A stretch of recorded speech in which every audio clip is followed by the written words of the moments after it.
at that moment, doon ko nakilala kung sino yung mga totoong tao.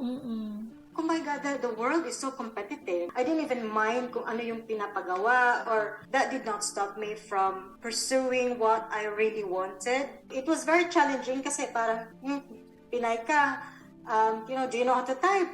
Sabi nila, ako, dapat pupunta dito, mga 3 o'clock pa lang, alas 4 pa lang, nandito ka na, nakapila ka na kung gusto mo talagang makakuha ng interview. May mga nangyayari doon na hindi inaasahan.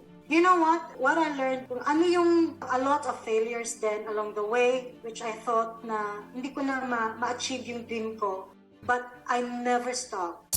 Tara! Let's talk. Tara! Let's talk!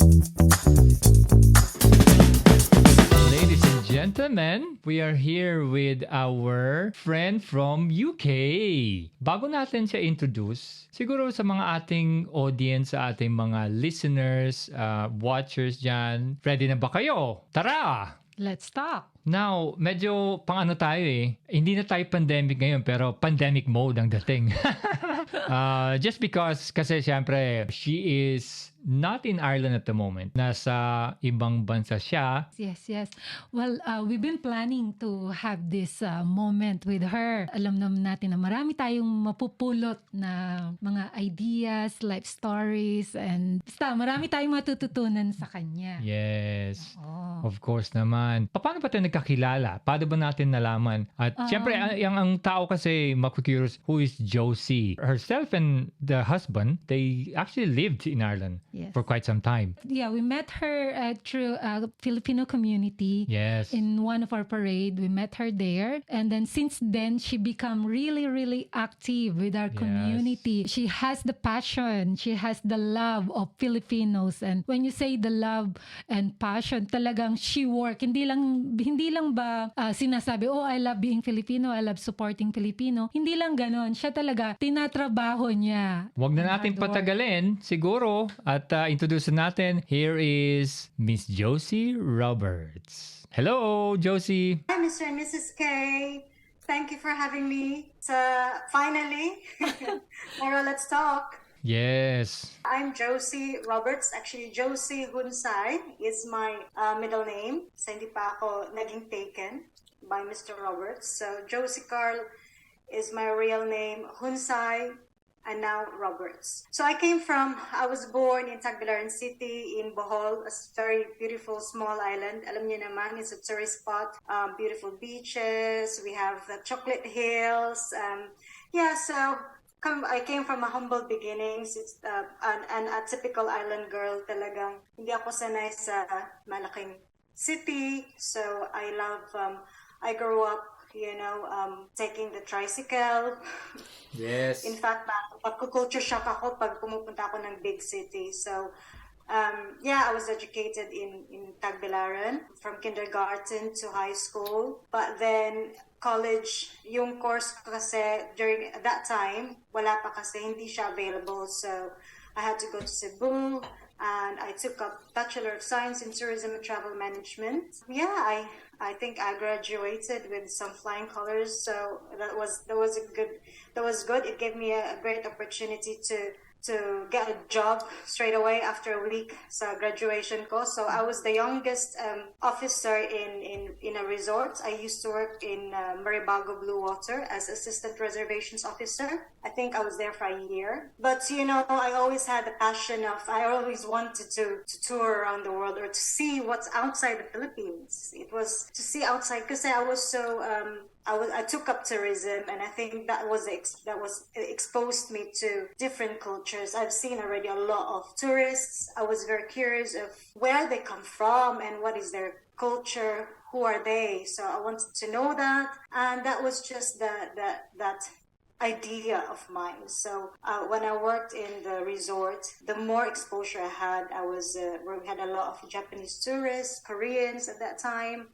some Germans. So yes, that opened my I suppose my path to explore the world. And then so I thought of ano ba yung pinakamadaling way na makalabas ako, because of that, you know naman sa Pilipinas, if you're not a nurse like you guys, it's so difficult to to find a job abroad.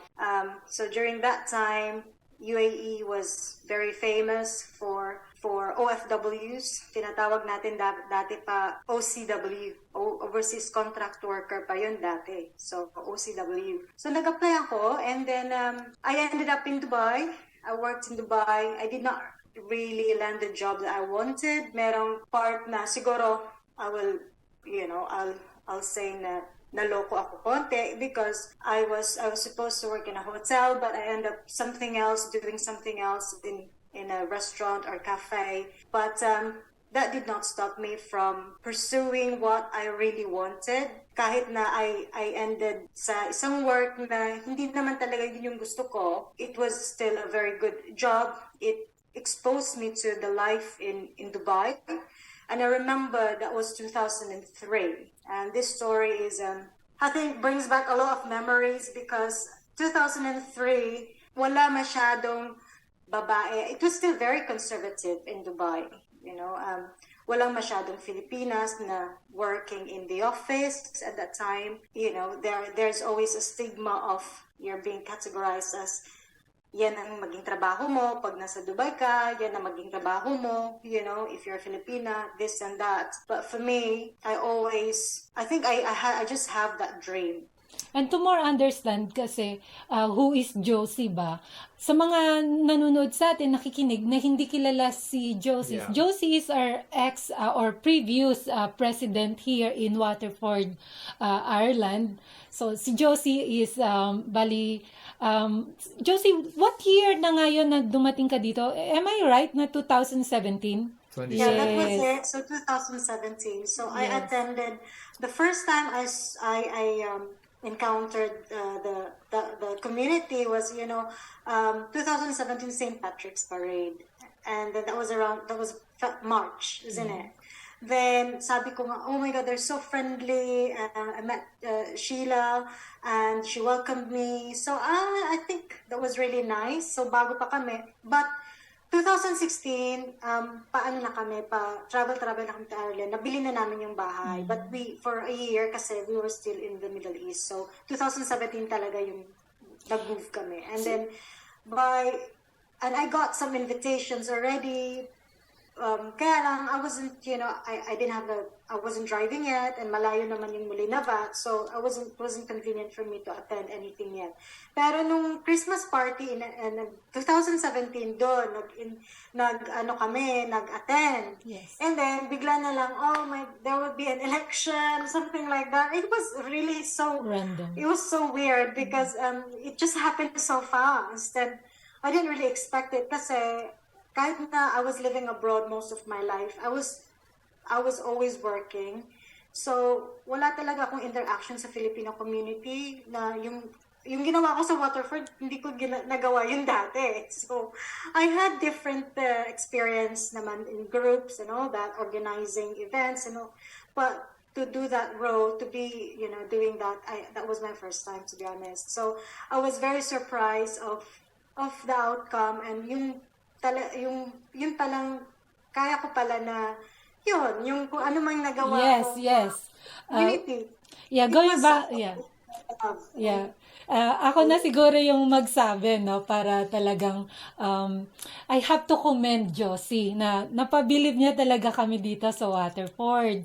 2018, she was the you were the vice president, and then you become the president, right? Mm-hmm. Yeah. But then, alam na madaming nagawa si Josie. Alam ng mga taga-Waterford yan, madaming nagawa si Josie para sa community natin. Kumbaga, nasimentohan po niya yung community natin dito sa Waterford. Yes. So, thank you, Josie, for that. Oo. Makikita mo na yung talagang, yung passion niya sa community, yung kanyang love, yung kanyang hard work. I salute Josie as a president. Ako naman, thank you very much coming from Mrs. K, ha? Of course! Yeah. No, alam ng mga taga-Waterford yan, ang mga artists natin. We really miss you.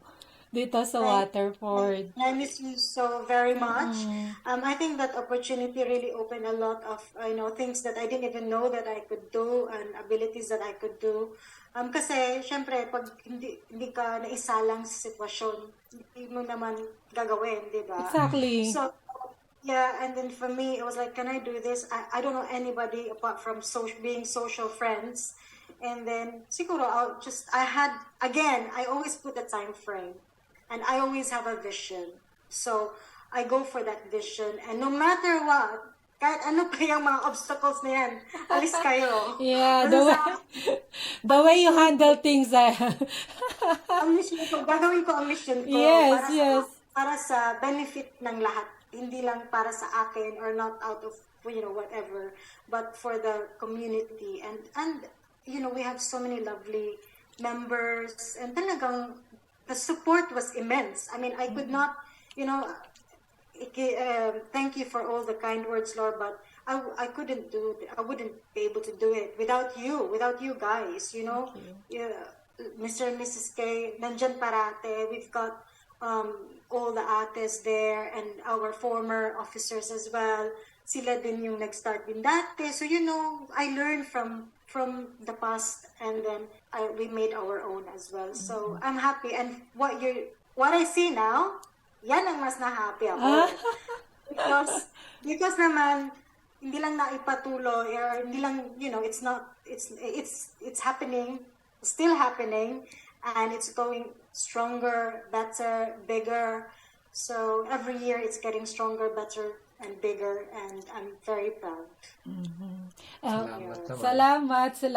We really miss you here. Although, alam natin na you're settling there na sa UK. Alam mo yan. Yeah. It was so, talagang, hindi natin in-expect na lilipat kayo dyan sa UK. How we really wish na you're still here sa Mulinabat. Lapit-lapit. Oo. What pala, Josie, what made you choose what do you call this, Ireland or Waterford that time after Dubai? We didn't know where to go. Okay. Because Jim and I were living as like expats. We're expats. We were traveling.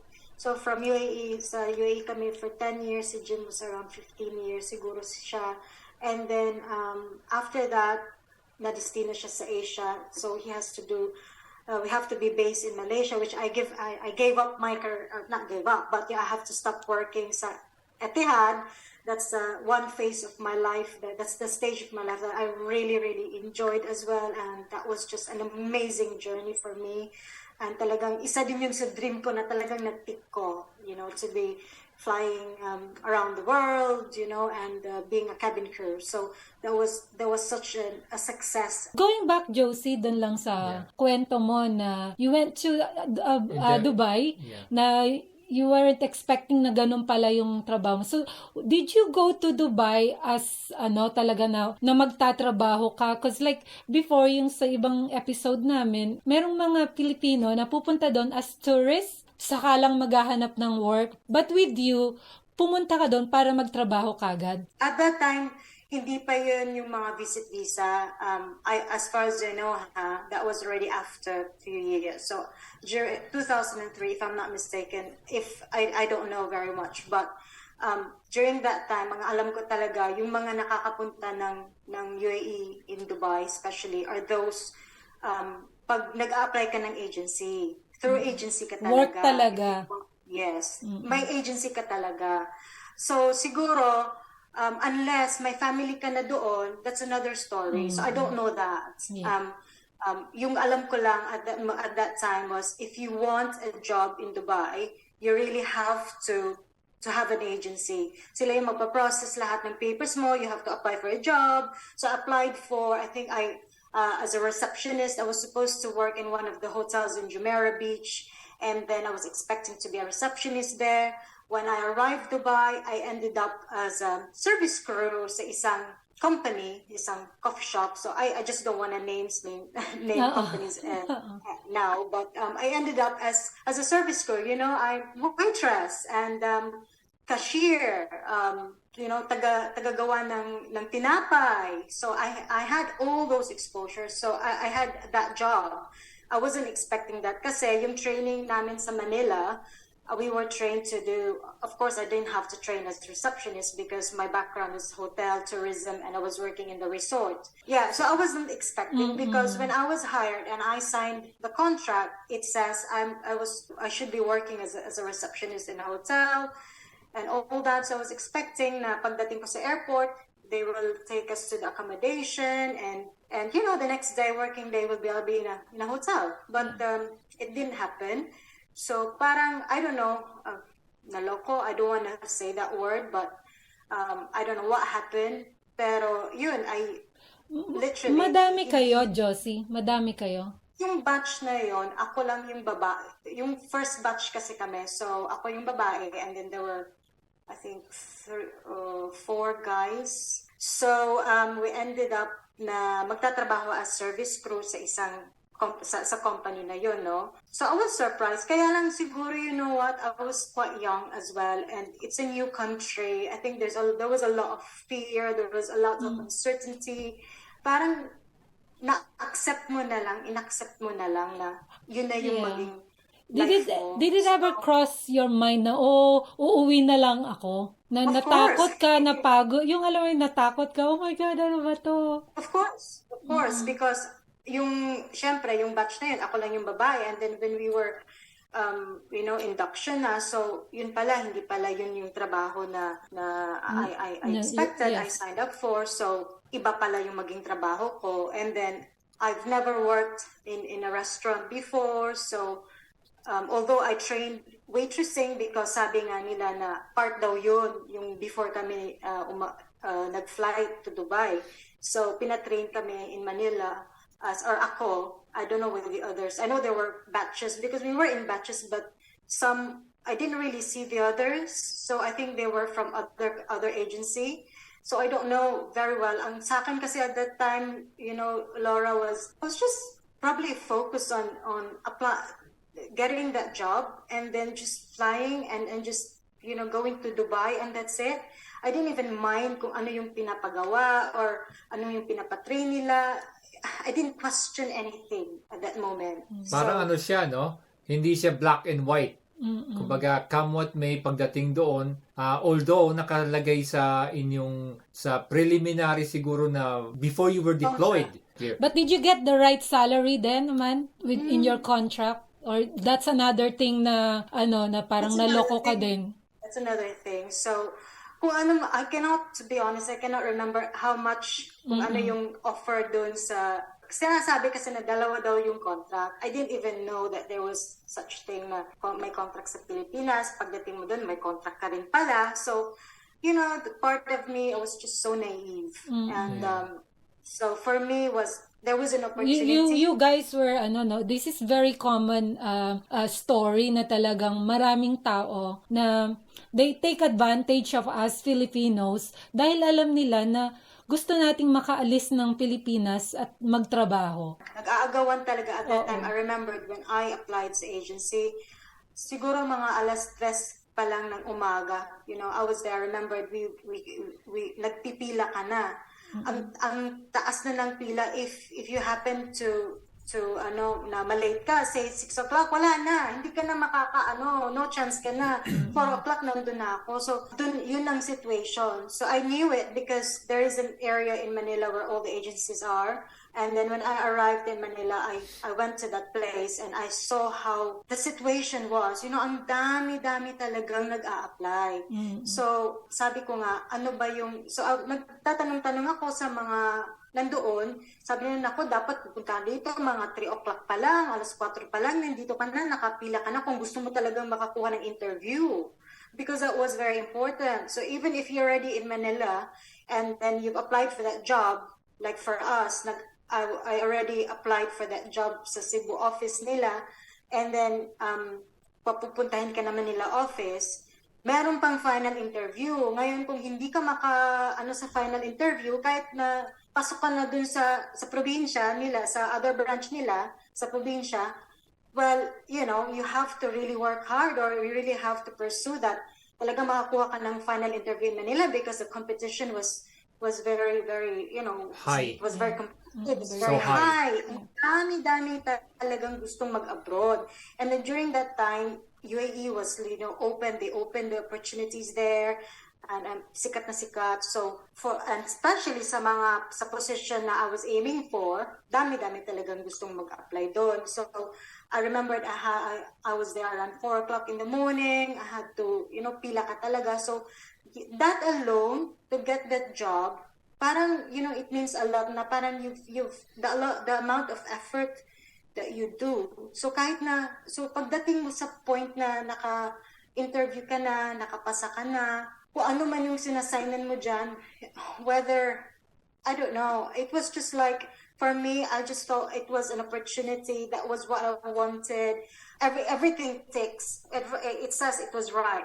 Of course, merong mga procedure dyan, yung mga PIDOS, I don't know, before, I can't remember the terms, pero may mga, tayo procedure na makaalis. So, we did that. Everything was legal naman. And then, may mga nangyayari doon na hindi inaasahan.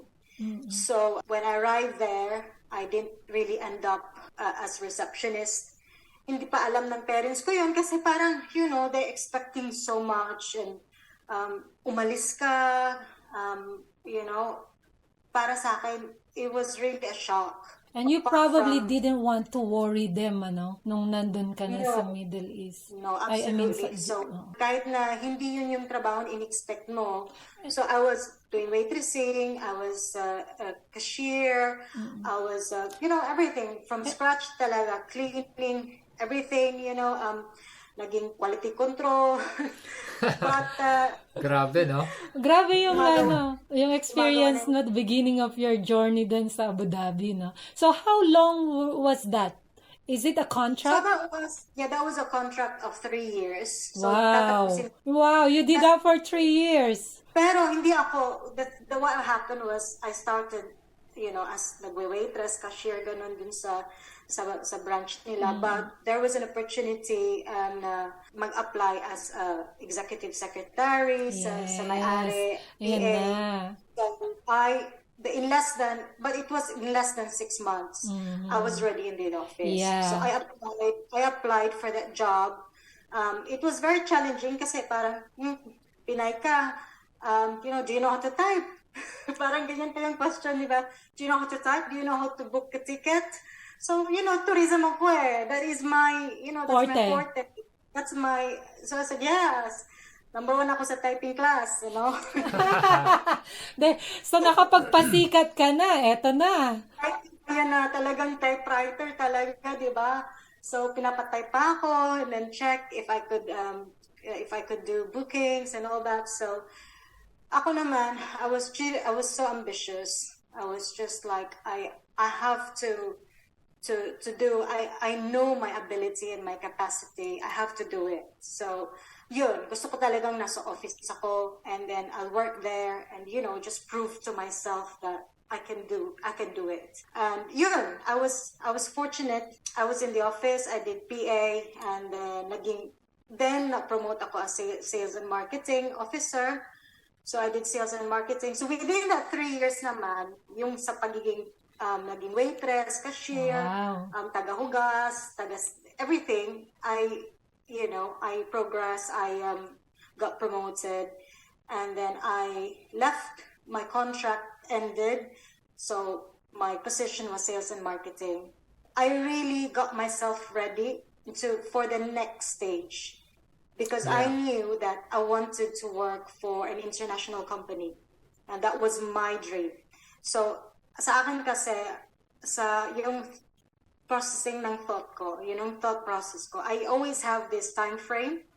I give myself a time frame. I'll say, in 2 years' time, I want to, say for example, I want to get that type of job. So I'll work hard for that. And I will really do everything na parang, talagang I'll really work hard na ma-achieve ko yan. And thanks God naman, He has really guided me, given me that opportunity as well. But it was a lot of hard work. And, syempre, you miss your family. I miss my son kasi iniwan ko sa parents ko. So, those were all my struggles.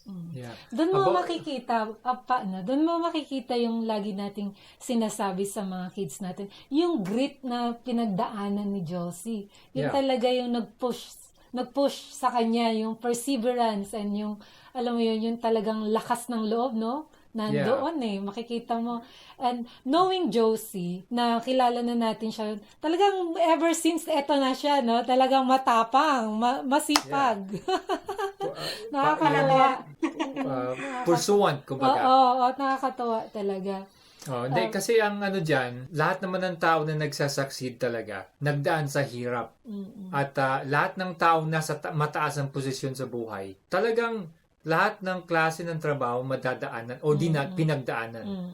Bihira yung tao na nasa taas agad. Kung merong mga taong ganun, siyempre yung mga namana yung mga lang. pinanganak ng mayayaman. Yeah, golden spoon, ganun. Born with a golden spoon. But mostly Filipinos tayo, talagang... But then, syempre si Josie, when it comes to her achievements in life, kumbaga, mas iba talaga yung feeling na pag pinaghirapan mo yung na-achieve mo. Diba? Iba talaga, biglang, as a human being, pagka nakuha mo lang yan in a snap na wala sa plano mo, parang hindi siya ganun kasarap ang pakiramdam. Would you agree? Yes, of course, yeah. Right, Don. And, ako na, galing naman, I was fortunate, like, hindi naman kami yung talagang, when I was young, my parents were, I come from a very loving family, parang average naman kami. Hindi kami talagang naghirap. Yes. Kumbaga, hindi yung nangungutang sa kapitbahay para, alam mo yun. Hindi ko alam. Hindi lang din alam. But anyway, it's a general... Nangungutang din kami. Pero hindi mahaba yung listahan. It's a general notion naman na parang yung hindi naman lahat ng tao talagang dukha, kumbaga. It doesn't mean that if we are struggling in life, na talagang mahirap pa tayo sa daga. Hindi naman ganun. Parang, different levels of life, different way of, in perception ng paghihirap. Kumbaga, ganun lang naman yun. So, my mom, she was a dentist, my dad, military siya. So, average family, and then they sent me to a good school. So, parang, I was quite fortunate, to have that kind of life. Kaya hindi in-expect ng parents ko na I could really endure those challenges. So, when did they find out na ganun pala yung dinanas mo? Siguro ngayon ang mga last 5 years ago, it was just, it was when everything is over. You kept it when to I got yourself. married, they didn't really know about the whole thing because I think I was just busy with my life. Parang, parang busy ako na, ayoko na, instead of, you ponder on something na, oh my God, napakahirap, hindi ko kaya. For me, the more ako nahihirapan, the more ako nagpupursue. Yes. So, pain, every time I get hurt, when it's really painful, kung gaano ka-deep yung pain, ganun din yung strength na binibuild ko. And ganun din yung parang kung may ladder towards your dream, that's how I climb the ladder. Yes. That's how I see myself, really, dati. Talagang kung nahihirapan ako, I will even strive more. I don't have time I will cry. I will really cry until na wala ng luha na lalabas. At the end of the day. After that, Josie, ano na next na na sa career mo? After that, I finished my contract. I finished with that, and I think I was quite exposed now kasi sales and marketing ako, then that was a very good experience for me. Very rare yung Filipina na sa sales and marketing dati, and then talagang you have to talk to everybody, there was a lot of instances where you go to Arabic managers, they don't even speak English, very well, my Indian, so I got to know the different nationalities, their ways, how to deal with them, so that prepared me to the next step. I was fortunate na when I left the company, nag-apply ako, and then I got customer service executive sa isang international company naman in Dubai. And that was international, so hindi na local company. So everything was different. Yung nature nila, iba yung style naman nila. So yeah, that was good. Iba naman yung market doon. Kasi yung mga customers ko naman international, nasa ako, parang I was more doing virtual. Yung mga customers ko were in France, were in Europe, and in US. Now, ang tanong dito kasi, meron tayong mga listeners, diba, na magsasabi, just because kasi nakapag-aral yan. Now, how important is it, yung pag-aaral ng tao talaga, when it comes to trying to live or work abroad? Is it really important, and how important is it? It is very, very important. For me, I'm a firm believer of education talaga. Pinaka-main tool talaga yan. Example na lang, okay, in the UAE, they say you can go to maka-abroad ka pag magbibili ka ng visit visa. Correct, that's fine. Actually, before, there was a time when it was so easy to buy a visit visa. You go there and then hahanap ka ng trabaho, then, they transfer your visit visa to employment. Pero, hindi nila matatransfer yun kung wala rin kayong diploma. Lahat doon, kahit na anong diploma, as long as it is either 2 years na associate, basta high school graduate, yun talaga. I don't know anybody na nakapagtrabaho, correct me if I'm wrong, pero so far, 10 years ako sa UAE, I think 12 with including yung recent stay namin. I don't know anybody na nakapagtrabaho sa UAE. Hindi tayo mag-categorize ng trabaho, na mababa yan or mataas sa trabaho yan, but in general, na wala silang naipakita na certificate, na authenticate. So, that was during my time. I don't know sa iba ha, pero yun talaga. And also, kung gusto sa abroad, if you have education, like for me, I was questioned. Do you know how to type? Hindi ko talaga makalimutan yung question na yan. Kung siguro hindi ako nag-aral, and then siguro naging practice ako ng typing, I don't know, would you have that exposure if you didn't go to school? No. Would you even know what a typewriter is? Kung nakikita mo lang yan, I don't know. So basically, it's important talaga yung education. Kasi kailangan i-promote din natin sa ating mga yung viewers, sa mga magulang na i-push talaga anak nila, to go to school, to go to college. Kung kaya nila. Talagang masasabi mo na kahit pa masipag ka or something, kung wala kang education, parang I think para sa akin 50-50 yan. Your education and your perseverance, your hard work, kailangan they go in together talaga. Kasi madaming nakatapos, I know a lot of people na nag-aral 2 years, 1 year, 3 years, but nandun din naman sila sa level na kung dun pa rin sila. Dahil kulang sila sa hard work. Although, sige, let's say may mga tao na hindi nakapag-aral. And then, training lang. Mabagal, I think, ang progress eh. Kaya iba, I think, iba talaga yung may education ka and then yung sa sarili mo na willing ka na mag-go through dun sa mga challenges sa buhay. Yung mga paghihirap. I think, yun yung importante doon. Yeah. Yes. I agree 100%. Kasi marami din akong kilala na, they are very, siguro, very good sa pag-aaral, mataas siguro yung, I don't know, yung ano ba yung na-attain nila, but diskarte din. I also believe in that. And I know there are also na mga tao na hindi naman nakapagtapos, pero madiskarte. As you say, perseverance talaga. Diskarte sa buhay, ang importante. Kasi kahit na you're so matalino, and then hanggang matalino ka lang, your book, and then you don't have, kumbaga yung emotional intelligence mo. Hindi ka emotionally intelligent. Yeah. Wala kaya. And then, kasi, really, you have to, oh my God, the world is so competitive. Of course, yeah. If we talk about abroad, Yeah. titingnan hindi lang yung, oh, ano ba yung grado mo, 1990 or whatever, one, yung grado mo, ikaw yung pinakamatalino. Hindi lang ikaw yung matalino pagdating ng Ireland, pagdating ng Dubai, hindi lang ikaw matalino. They will see they'll look at the complete package. That is why I think it's not only being, yung matalino ka, you need to have a personality. You need to have that trait na talagang didiskarte ka talaga. Yun. Kaya siguro kung hindi man ako nakapagtapos, didiskarte na lang. Ganon. Yeah, correct. Oh.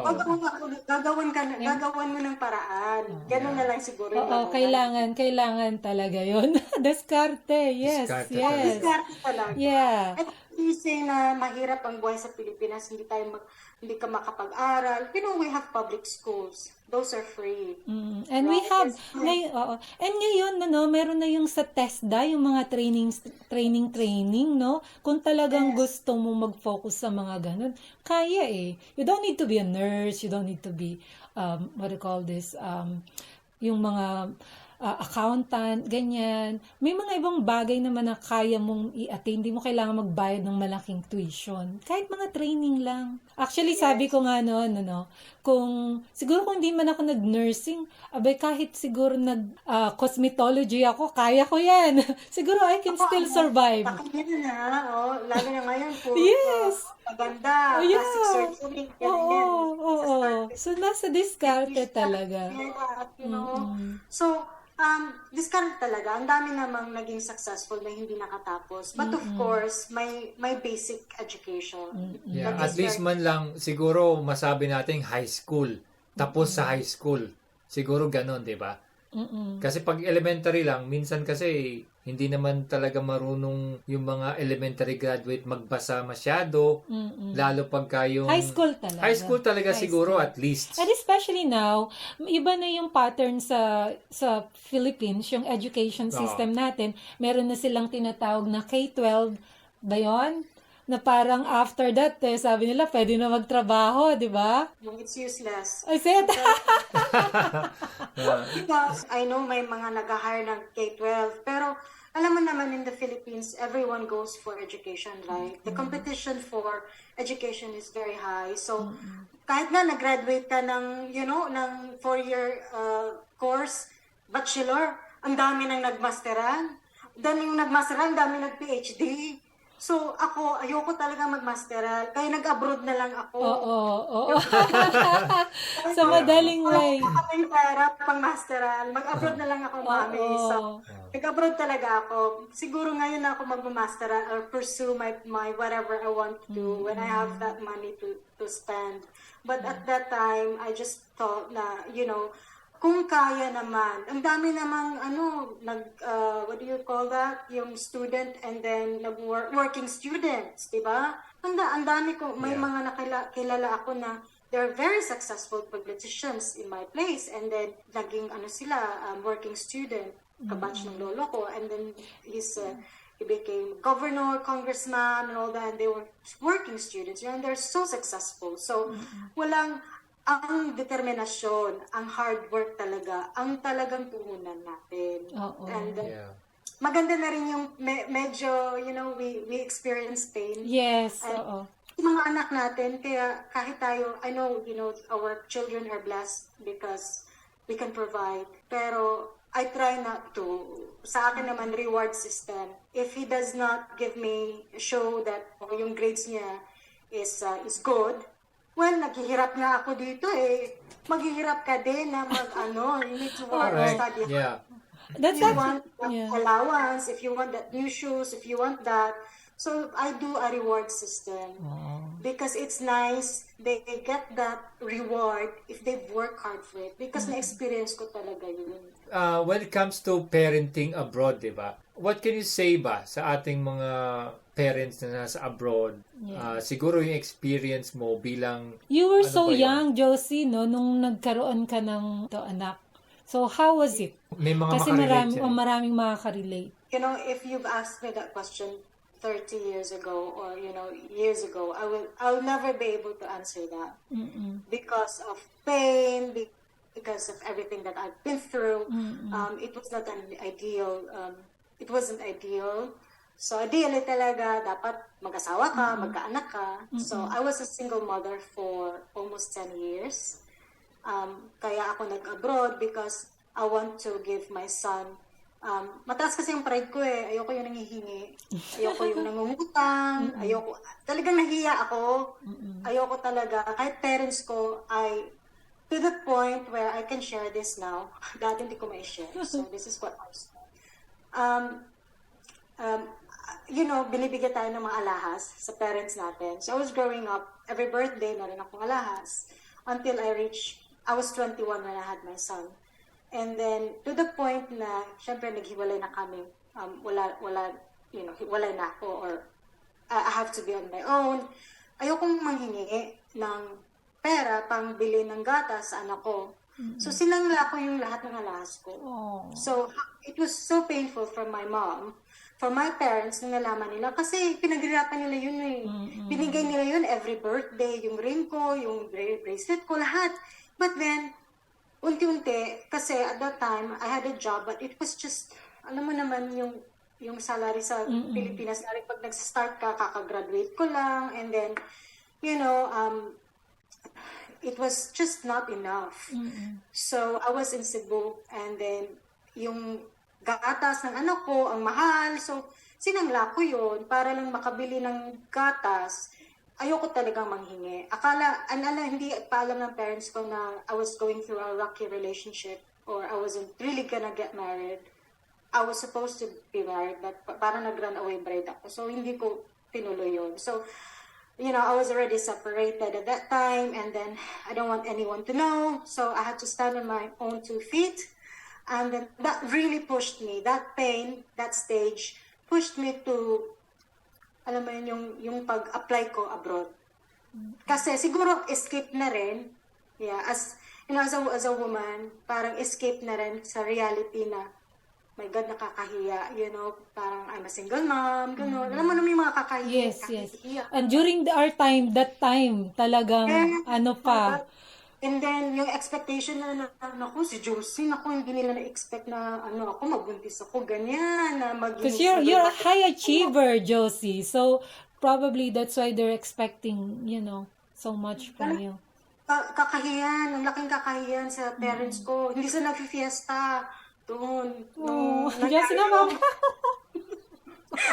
Parang yung social life nila, kinlose na nila. Kasi ang daming nagtatanong, kailan ba yan ikakasal? Kailan na ba yung kasal? My parents were so bombarded with all these questions. And then, at that moment, doon ko nakilala kung sino yung mga totoong tao. Kung sino yung friends talagang totoong friends. Kung sino yung family na totoong family. And yung mga nakikiusyoso lang. Yes. That was the lowest point of my life. And then when I got that job, so ngayon siguro naintindihan niyo why I just had to grab that. Yes. It wasn't for the position. It wasn't for that. It was for my son. I had to go abroad because ayokong manghingi, ayokong maghirap na makikita na I cannot provide for my son. And I know that it's gonna be only me. And with the help of my parents na siguro yung sa kanila, they supported me sa dream ko kasi yun ang sabi ko, it's my dream to go abroad. But actually, yes, of course, it was my dream. It is my dream. That was my dream. But yung biggest factor talaga na nag-push sa akin is yung anak ko, that was the drive. Bali, ang kasi dyan, nagkakaroon ng tao ng basic instinct na parang yung survival mode na you really have to, it's like, it's human nature na pagka in danger nung galing sa'yo, like your son, daughter, whatever like that, nagkakaroon ka ng yung twist Iba yung feeling nung single na tao as in walang anak, walang supling. Walang responsibility. Not just anak. Kasi yung sa akin, is to help my family. Talagang nandun. Yes, but there's a different thing between yung parents mo at saka yung mga siblings mo doon sa anak mo mismo. Kasi pag anak mo mismo, there's something like innate sa atin na biglang it's yours. It's yours. You have to protect. mga ganun, human nature. So, yun ang nangyari kay Josie siguro. And then, here you are, even though, no matter what happened to you in the past, but still, you're out there, shining, and you're standing on your feet, and napaka-inspiring, Josie. Diba? Kasi hindi ko alam to Hindi ko din alam to lahat yung mga pinagdaanan. Mas nakakatuwa na mas nakikilala natin yung isa't isa. Kaya sabi ko, I have to drink a bit of wine because I want to answer the questions wrong. I'm trying to be careful din kasi nga, alam mo yon. Yeah. I think I've passed that stage. And we're in our stage na ganun parang you can answer whatever questions and you're confident and you're more braver, no? The more you get older. Yeah, and then, for some reason, or maybe one of the reasons is that we did something in life na talaga na sabi mong, may nagawa ka na para sa sarili mo Parang may napatunayan ka na. Parang it's not like you're not afraid to, stages of life, ganun siguro talaga. Diba?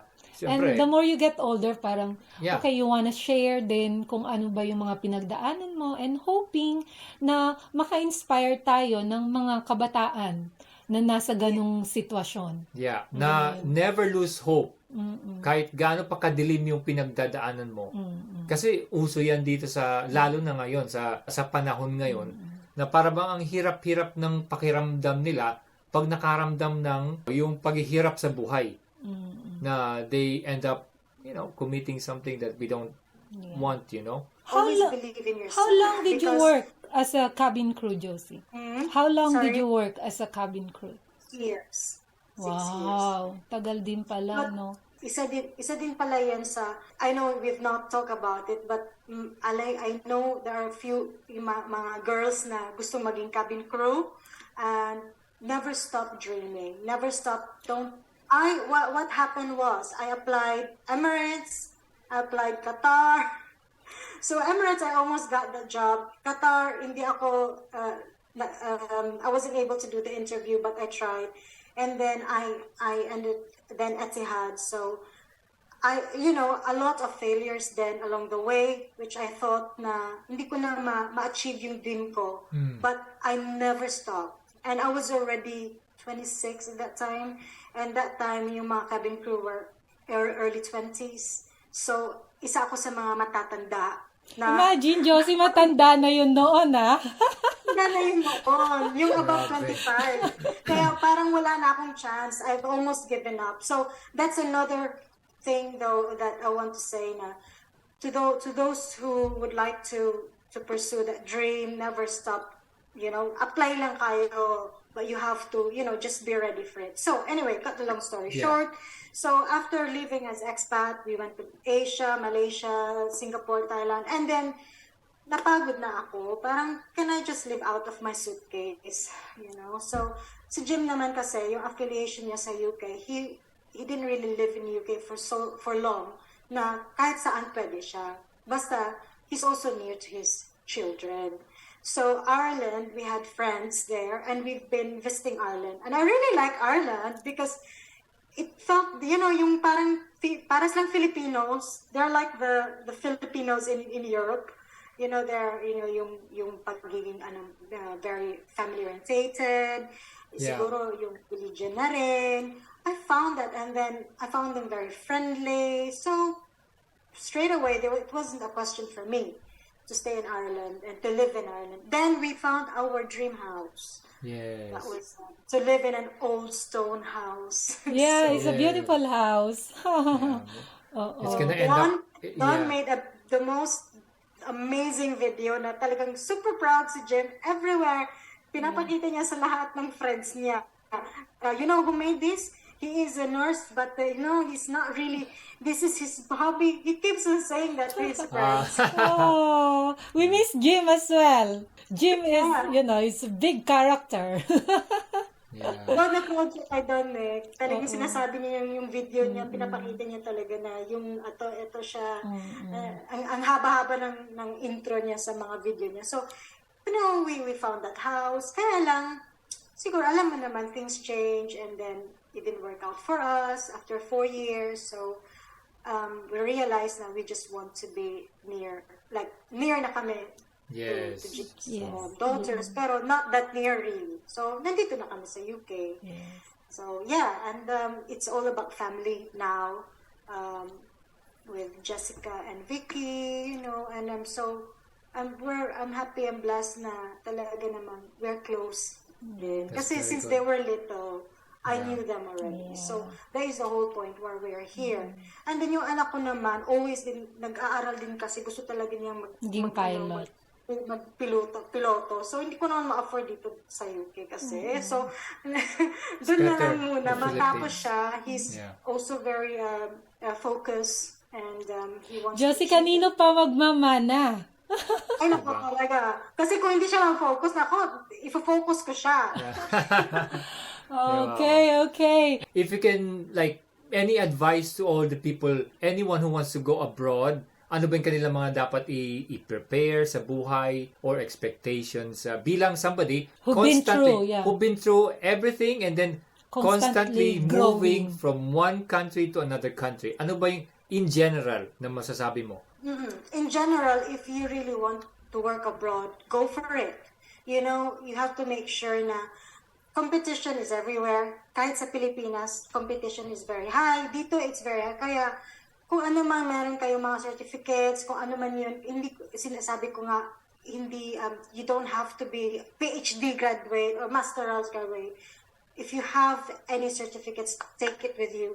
Any diplomas that you have, that's a very good tool. Kasi, dito sa abroad din, kailangan din nila yun. Like, if I didn't have any education siguro din, or wala akong mga certificates, it's gonna be very hard for me to have a job here in the UK.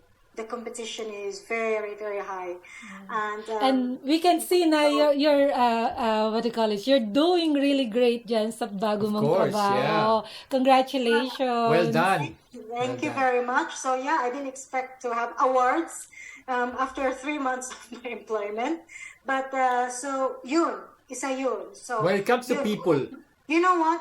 What I learned on transferable skills. Skills talaga.